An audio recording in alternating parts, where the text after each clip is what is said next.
একটা ছবি কখনো শুধু একটা ছবি নয়, একটা ছবি ধরে রাখতে পারে একটি মুহূর্ত, একটি মানুষের গল্প, এমনকি সময়ের ইতিহাসও।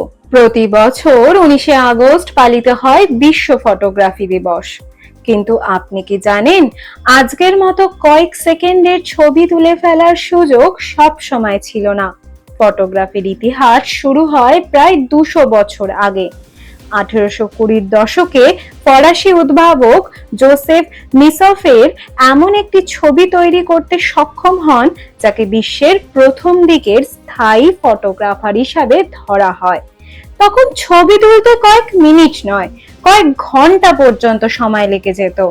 এরপর ফটোগ্রাফির জগতে আসে বড় পরিবর্তন। 1839 সালে ফ্রান্সের দাগুয়ারিওটাইপ পদ্ধতি প্রকাশ্যে আসে। এই প্রযুক্তি ছবি তোলার পদ্ধতিকে আরো পরিচিতি করে তোলে, আর সেই কারণেই 19শে আগস্টের সঙ্গে ফটোগ্রাফির ইতিহাসের একটি বিশেষ সম্পর্ক রয়েছে। 1839 সালের এই দিনই ফ্রান্স সরকার দাগুয়ারিওটাইপ পদ্ধতির বিস্তারিত ঘোষণা করে।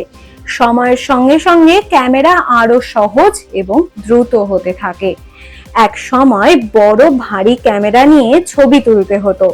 এরপর এলো ফিল্ম ক্যামেরা, আর আজ আমাদের হাতে থাকা ছোট একটি স্মার্টফোনই হয়ে উঠেছে ক্যামেরা। একটা মুহূর্তে ছবি তোলা যায়, সঙ্গে সঙ্গে সেটি পৃথিবীর যে কোনো প্রান্তে পৌঁছে দেওয়া যায়।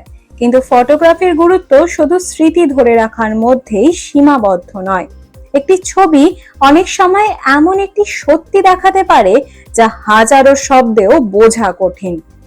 যুদ্ধ, প্রাকৃতিক বিপর্যয়, মানুষের জীবন, সামাজিক পরিবর্তন, ইতিহাসের অসংখ্য গুরুত্বপূর্ণ মুহূর্ত আমরা আজ ছবির মাধ্যমেই দেখতে পাই।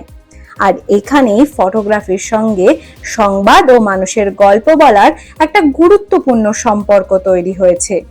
একজন ফটোগ্রাফার শুধু ছবি তোলেন না, তিনি একটি মুহূর্তকে বেছে নেন, সেই মুহূর্তকে মানুষের সামনে তুলে ধরেন এবং অনেক সময় ইতিহাসের একটি অংশ সংরক্ষণ করেন। তাই একটি ভালো ছবি শুধু সুন্দর হওয়ার দরকার নেই, ছবিটির মধ্যে থাকতে পারে একটি গল্প, একটি অনুভূতি এবং একটি বার্তা।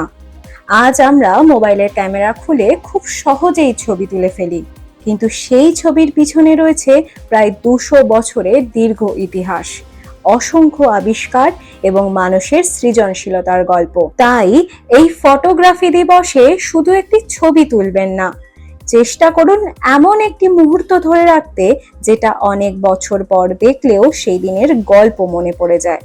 কারণ সময় চলে যায়, কিন্তু সেই ছবি কখনো কখনো সময়টাকে আবার আমাদের কাছে ফিরিয়ে আনে।